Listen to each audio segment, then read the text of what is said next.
Sejam muito bem-vindos, muito bem-vindas mais uma vez ao nosso canal Direito da Sua Família. Aqui a gente fala de uma maneira descomplicada desses assuntos chatos aí de direito, é isso aí. Bom, você já parou para pensar que você pode estar se esforçando bastante para juntar algum patrimônio e no final da sua vida isso não ser transmitido para sua família? Mas tem algumas formas de você se proteger e se você quer saber mais, continua com a gente.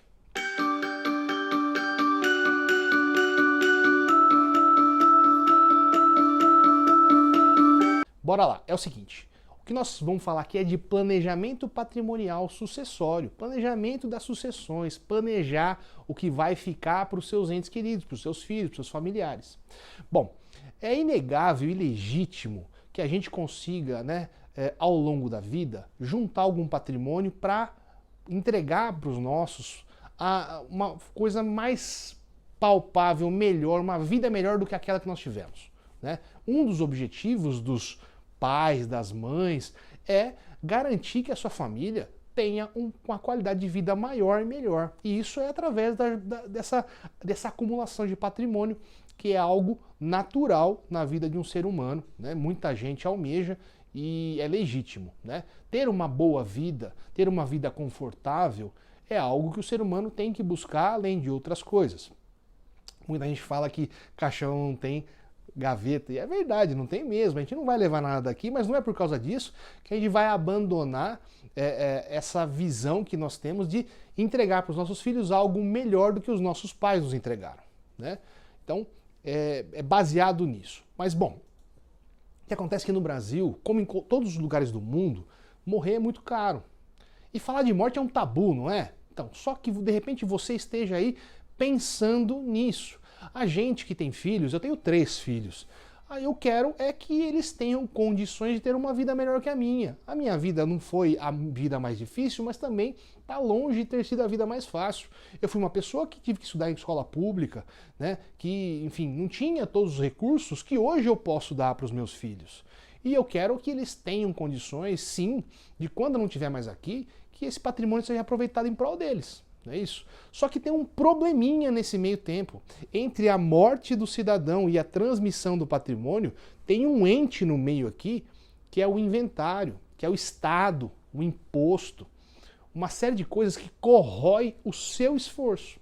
Então o que eu estou dizendo é que na maioria das vezes, esse inventário pode comer, por enquanto, até 20%, 30% desse seu patrimônio, desse seu esforço.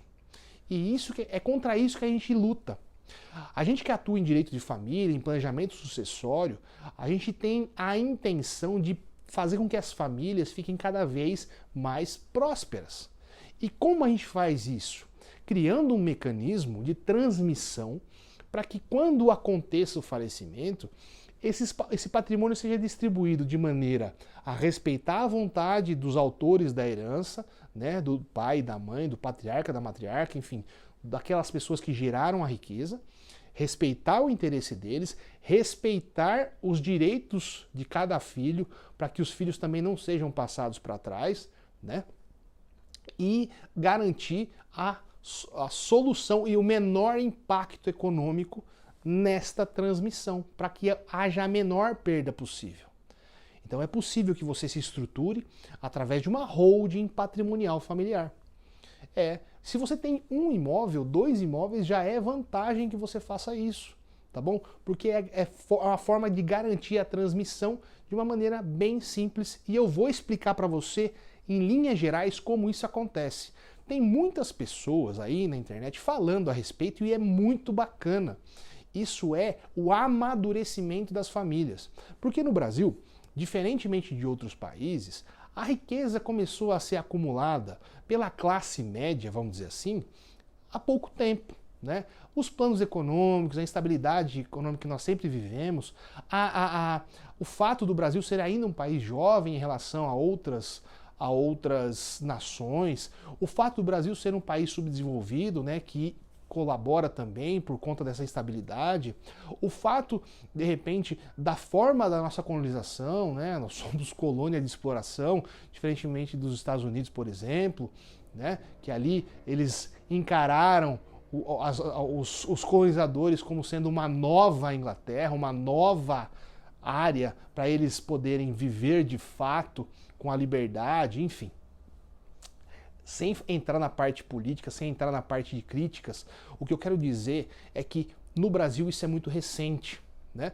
Nos Estados Unidos isso vem há muito tempo, eles têm sistemas muito complexos que garantem ali o menor impacto possível no patrimônio familiar. E é isso que a gente quer fazer aqui agora também, ajudar a popularizar. Bom, falei que quem tem 1 ou 2 imóveis já é viável fazer isso. Como que é feito isso?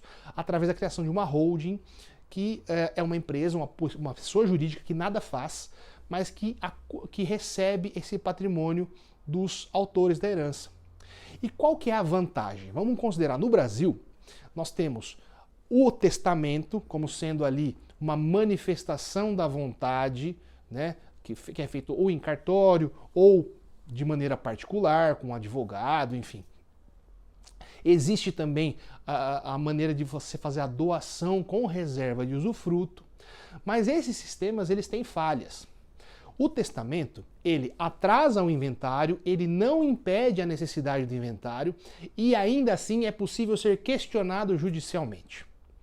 Então o testamento, na minha modesta opinião, é o pior dos meios. Primeiro porque ele atrasa, né? Antes de você começar o inventário, você tem que abrir o testamento, fazer a abertura do testamento, o Ministério Público se manifesta, o juiz também, para ver se o testamento está de acordo com a lei, se ninguém questiona esse testamento, para depois iniciar o inventário. Né? Então já é um empecilho. Estamos falando aí, em muitas comarcas, de 1 ano, 2 anos a mais. Eu acho horrível. Bom, além disso, nós temos a doação com reserva de usufruto. E por que ela é ruim? Se ela transmite o bem para os filhos, sem que você deixe de eventualmente poder morar até morrer ou usar o aluguel ou os aluguéis em seu patrimônio, em seu benefício. Por uma coisa muito simples. Quando a gente fica mais velho, há necessidade, muitas vezes, da gente ter um cuidado maior com o médico, né? Um gasto maior com alguns tratamentos de saúde, o que é normal, porque a gente vai ficando, né? A máquina vai precisando de manutenção. E vamos considerar que no final da vida você tenha a necessidade, uma doença mais séria e eventualmente que exista um tratamento fora do Brasil que é caro, mas que pode te dar uma qualidade de vida e aumentar ainda um pouco mais a expectativa de vida que você tem. E que você tem patrimônio, você gerou ao longo da sua vida patrimônio possível de ser utilizado em benefício seu. Mas você fez uma doação com reserva de usufruto desses imóveis. Você vai depender dos seus filhos autorizarem a venda para que você consiga vender esse bem e se tratar. Agora vamos combinar que muitas vezes até os filhos têm esse sentimento de pertencimento de família, esse sentimento de gratidão pelos pais. Os filhos eventualmente não têm esse desapego e falam, não, beleza, usa lá.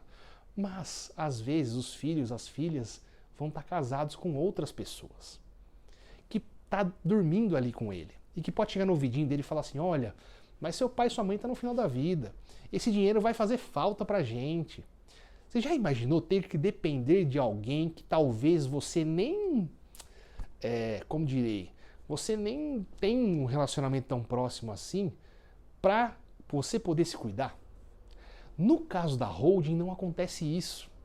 Enquanto o patriarca e a matriarca, os autores da herança, forem vivos, eles têm total liberdade de dispor desse patrimônio. Eles compram, vendem, dão em garantia bancária, fazem o que quiserem com o patrimônio, mesmo já tendo garantido o que vai ser de cada um quando eles faltarem.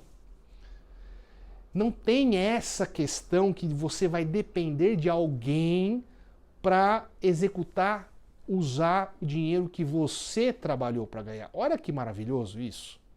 Gente, a liberdade que é possível, o sistema ele é tão complexo e tão completo que ele te permite uma série de benefícios que os outros sistemas, sem dizer, aliás, a parte mais importante é que é mais barato do que o inventário.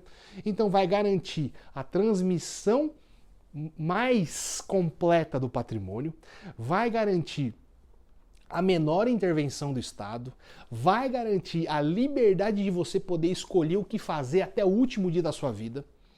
Vamos dizer que são o pai e a mãe, família tradicional, com filhos.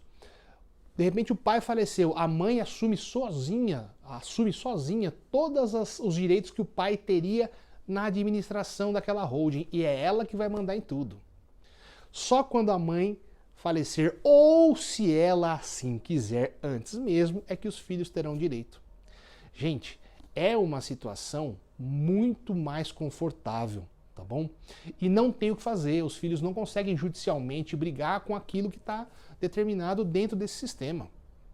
Eles podem tentar, mas conseguir é muito difícil. O sistema de holding, se a gente analisar as jurisprudências do Brasil, ele é um sistema que, como o sistema de transmissão e planejamento patrimonial, ele é quase intocado. Por quê? Porque as demandas judiciais não atingem, não conseguem reverter o que foi feito. É muito bacana. Bom, como instrumento de planejamento sucessório é, ó, o filé da coisa mesmo. É muito importante. Se você tem interesse a respeito desse assunto, deixe um comentário aqui no nosso vídeo. É muito importante. Se eu ajudei você de alguma forma também, fico feliz em saber. Dá um like aí, curte o nosso vídeo, que é muito importante para o YouTube entender que isso é relevante. Compartilhe esse vídeo com quem você acha que pode fazer sentido. Segue a gente nas redes sociais, é isso aí.